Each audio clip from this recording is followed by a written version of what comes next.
Hi everyone, today we will be framing up a slate frame, the couture Parisian method. To frame up a slate frame you will need a slate frame, dressmakers pins, embroidery scissors, fabric scissors, a tape measure, a friction pen, cotton pearl or buttonhole thread and a 1-inch wide piece of ribbon. We will start off by taking our slate frame, separating the two bars with the webbing on them and using a tape measure from one side to the other. We then want to mark roughly around halfway, holding the tape measure in place as we do. You can use a friction pen or a pencil or a pin to mark this in place, whatever you prefer. So in this video we've used a pin just to mark it in place and then gone back in with the friction pen just to make sure that it's nice and clear. We then want to repeat the process on the other side of the slate frame bar, measuring the other webbing and then popping a pin and again marking with a friction pen. You only need to do this once when you have a slate frame. It's just when it's new. Once the mark is in place, it's absolutely fine. You can use it again and again and make sure to always measure the webbing rather than just measuring the wood. To prepare your fabric, we would recommend that you cut along the grain of the fabric, making sure that it's nice and straight with a really sharp pair of fabric scissors. So nice and straight along the grain. Do this for all 4 sides of your fabric, making sure that each of them are nice and neat, ready for stitching.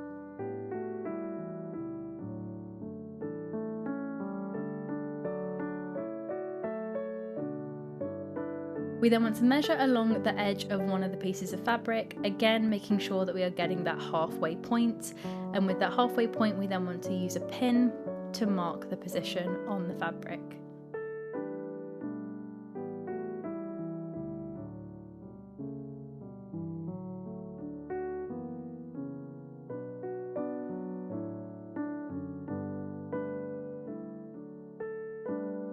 We then want to line up the edge of the binding or the webbing on the slate frame bar with the edge of the fabric, and then we pin through both pieces. So pin through the fabric and the webbing. Make sure that the fabric sits underneath the webbing. It's really, really important that it sits underneath. If it sits on top, it won't attach properly, and pin all the way along. The reason that we're starting from the middle with this is that it means that you can get the most even tension. So make sure that as you're working from the middle out, that you are holding it in place, keeping that fabric as even as possible and as flush as possible to that binding. We've pinned every inch or so along the fabric to ensure that we have maximum stability.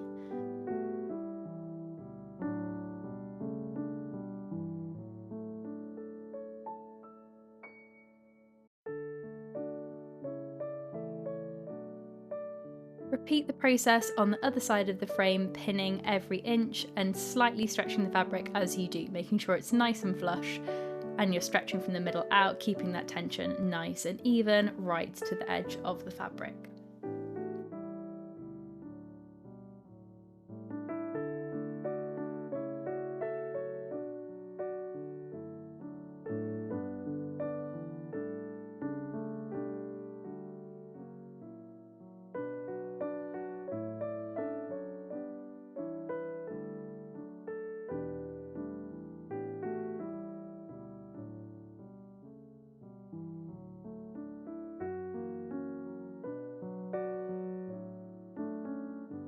Once the fabric is pinned to the slate frame bar, we then want to attach it to the webbing with some stitching. So we want to stitch roughly 1 centimetre into the webbing and the binding, and we want to stitch 3 individual stitches, just normal stitches running over each other, kind of like a back stitch but all in one place, and go over the same spot 3 times, keeping the knot in the fabric. Make sure that it's nice and tight. The tightness of these stitches and the accuracy of them will keep your fabric nice and tight as you're working with it. We then want to stitch in and out with a simple running stitch all the way along the binding, keeping the stitches about 1 centimetre from the edge of the binding and the edge of the fabric, and making sure that each stitch is also 1 centimetre. So 1 centimetre is a real key measurement for this section, and as you go you can then start to remove the pins.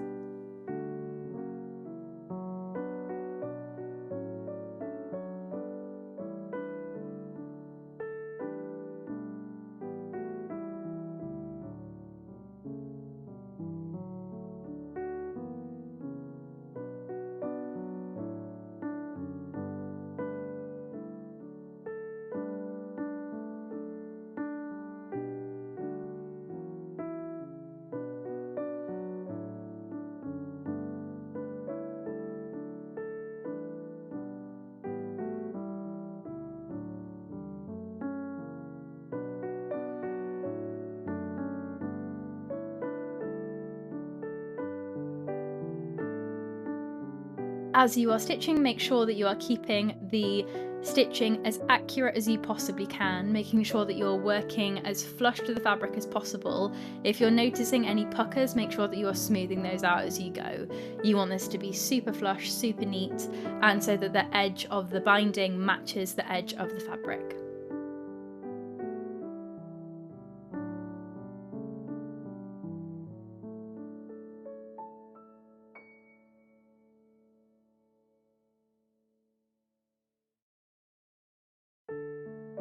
We then want to repeat this on the other side of the frame so that both sides are identical and cut away those excess flyaway tails of thread.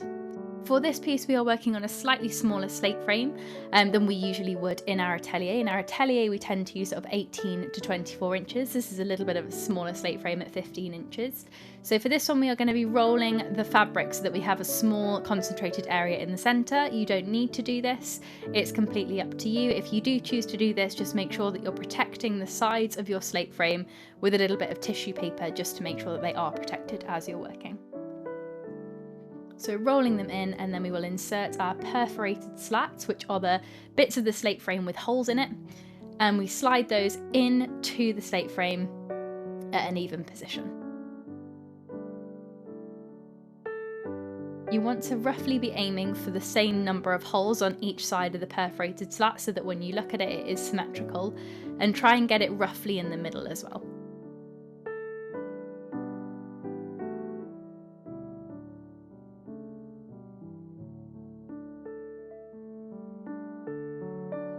Once you're happy with the position, make sure that you have the right number of Once you're happy, make sure that you have the right number of holes on each side to make sure that, as I mentioned, that they are symmetrical, and then pop your slate frame pins into each of the perforated slats to hold these in place. The tension for this section of the video that you want to aim for is almost like a drum, so you want to aim for it to be really, really tight. We then want to start ribboning our slate frames, and this provides that final layer of tension. So to start off with, we want to lay the ribbon across the horizontal of the frame, and we're going to use dressmaking pins and just a simple ivory 1-inch wide ribbon. Bias binding also works really well, and we're going to lay it across the top and then pin in and out as many times as we can. So we want to pin these really close together so you can see in terms of the placement just quite how close they are. We don't want a huge amount of gapping. If there is gapping, you get a less even tension across the whole thing. We want it to be nice and even. And with this, it's really important to note that with the ribbon, if it's coming from the top of the bar, so if it's laid over the top of the bar, it will then go back over the top of the bar, whereas if it comes from underneath the bar, it will then go back underneath the bar. So you end up with these V shapes with the ribbon, which is really important to ensure that you get the maximum amount of tension. So you can see the V shape when it goes under and over, so you pass it back the way that the ribbon came. And the reason that we do this is that if you just wrap it round and you just kind of go wrap it, I'm not going to say that, try again. The reason that we do this is that if you wrap it round again and again, it then becomes impossible to undo quickly. So this method was designed for the Parisian couture houses so that you can take your fabric off the frame really quickly. If we just wrap the ribbon around, all of a sudden it becomes much more difficult to take the ribbon off in this quick, really, really efficient way that they want to do in the couture houses. It makes your life a lot easier when you're taking your embroidery off the frame. And don't worry, the tension on this will stay really, really nice and tight. If you want to retighten it, if you're working on it for weeks and weeks, then just take the ribbon off and re-ribbon it. It shouldn't take a huge amount of time.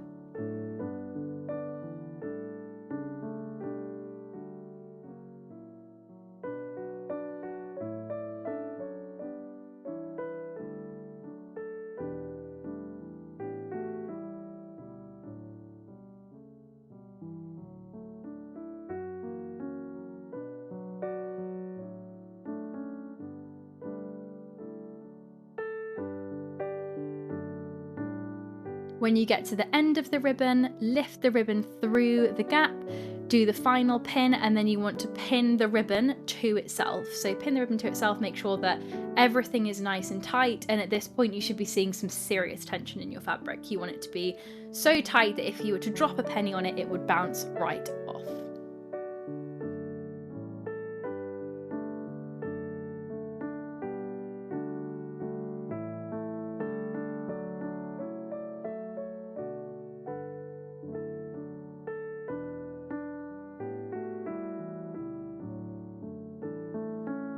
If you have any excess ribbon, rather than cutting it off, just wrap it up and then pop it in one of the gaps between the ribbon. And this just means that you have your excess ribbon and you don't need to kind of keep cutting individual lengths, and you can save it for if you're framing up another time with a slightly larger piece of fabric.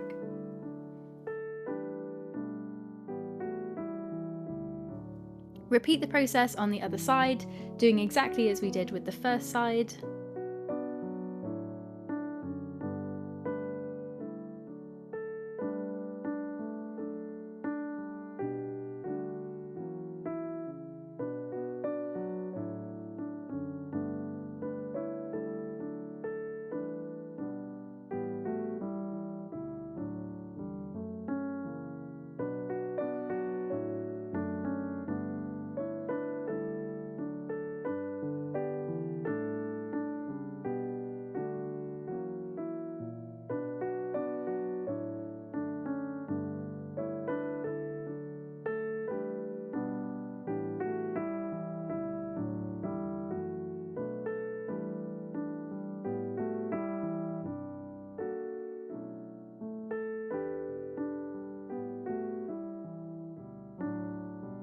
When you get to the end, your slate frame is ready to use.